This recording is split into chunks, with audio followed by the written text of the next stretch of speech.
important de voir les étages inférieurs. C'est là qu'intervient l'outil trace et comparaison. Cet outil est accessible depuis le menu Fenêtre, Palette, Trace et comparaison. Vous pourrez définir un étage inférieur qui sera une trace et ensuite vous pourrez à l'aide de l'outil Pipette par exemple reprendre les attributs des éléments inférieurs. Ici par exemple les attributs des murs extérieurs. Pour une meilleure lisibilité, vous pourrez définir une substitution. Dans cet exemple, la trace du rez-de-chaussée est en rouge et ce qu'on modélise est en bleu. Lorsque vous désactivez la trace, cette substitution n'apparaît plus à l'écran. Il s'agit donc ici d'un outil d'aide au dessin qui est activable lorsque vous en avez besoin.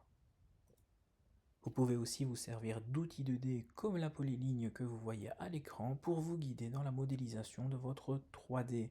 Celle-ci suivra directement cette polyligne. Vous pourrez par exemple faire un arrondi qui se superpose parfaitement à celle-ci.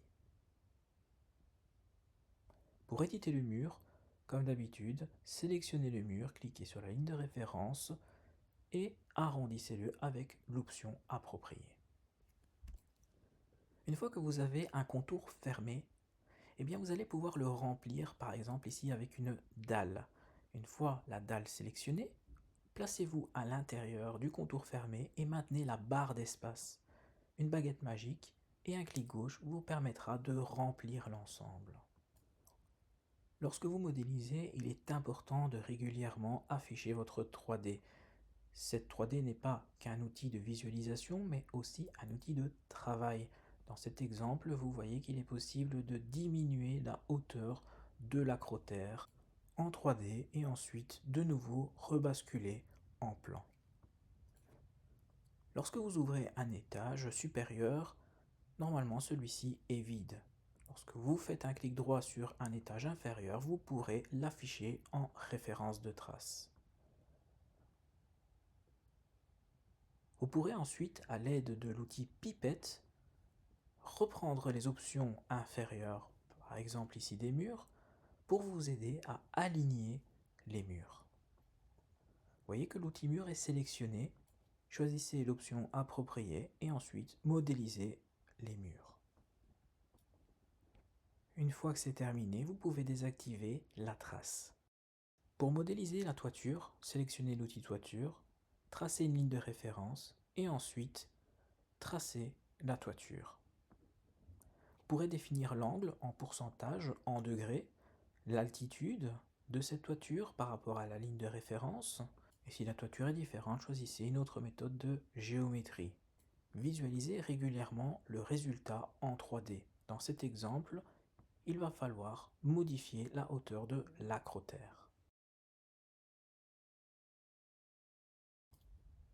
Parlons maintenant d'environnement. Celui-ci est constitué d'un maillage. Le maillage, qui correspond à votre terrain, peut être modifié en Z. Vous pourrez définir point par point la hauteur de ce maillage. Vous pouvez bien sûr y ajouter des courbes de niveau. Cette modification peut être faite en 2D et aussi en 3D. Lorsque vous cliquez sur un nœud, vous retrouvez l'option Z.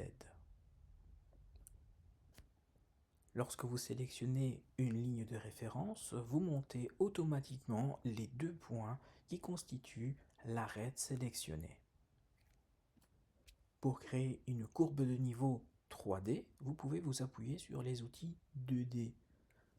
Sélectionnez le maillage 3D, sélectionnez l'outil maillage et maintenez la barre d'espace appuyée. Cliquez gauche et faites le raccord. La ligne 2D peut être supprimée et vous verrez une courbe de niveau 3D qui sera bien entendu paramétrable sur tous les points de la courbe de niveau. Validez sur OK et visualisez le résultat en 3D.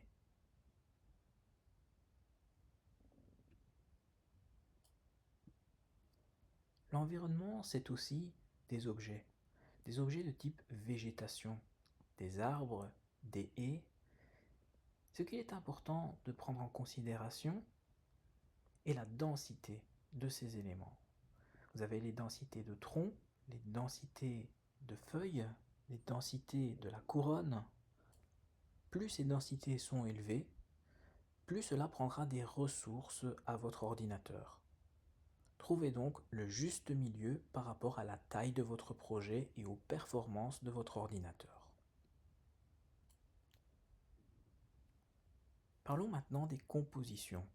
Une fois votre projet modélisé en structure simple, c'est-à-dire une structure avec un seul matériau, comme celui que vous voyez à l'écran, choisissez simplement une composition différente dans la liste des compositions. Bien entendu, vous pourrez créer vos propres compositions dans Archicad. Ici, il s'agit maintenant de comprendre comment sélectionner des murs identiques pour les remplacer automatiquement.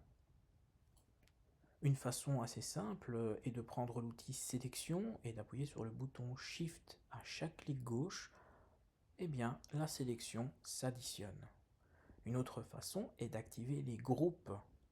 Les éléments qui sont groupés vont être sélectionnés automatiquement. Vous pourrez comme ça double-cliquer par exemple sur un favori ou bien remplacer la composition dans la liste déroulante vue précédemment.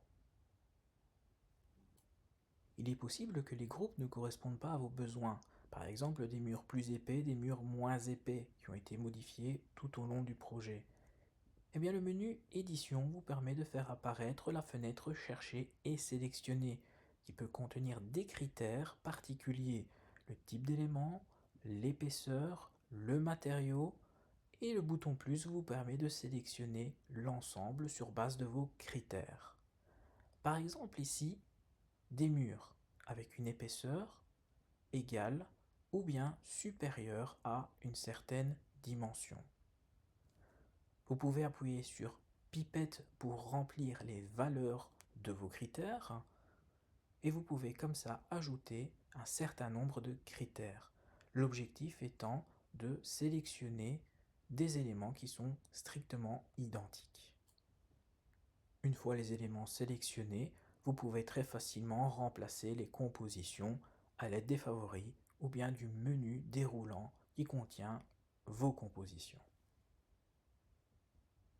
Cela peut être fait étage par étage. Par exemple, d'abord le rez-de-chaussée, ensuite l'étage supérieur. Cela peut être également fait directement en 3D. Vous remarquez que depuis que les critères type d'éléments, épaisseur et matériaux de construction ont été placés dans la fenêtre de Chercher et sélectionner, ils n'ont plus évolué. L'outil Pipette permet de remplir les valeurs pour faire varier la sélection. Toujours dans l'optique de gagner du temps, vous pouvez choisir d'enregistrer ces 3 critères pour une réutilisation future. Dans la fenêtre de Chercher et sélectionner, à côté de Personnaliser, vous retrouvez une flèche qui vous permet d'enregistrer ce jeu de critères sous un nom pour pouvoir ensuite les réutiliser à l'aide du menu déroulant. Certains éléments horizontaux, comme une toiture, comme des dalles, ne sont pas directement visibles d'un point de vue composition en plan. Vous pouvez bien entendu remplacer les compositions depuis les coupes.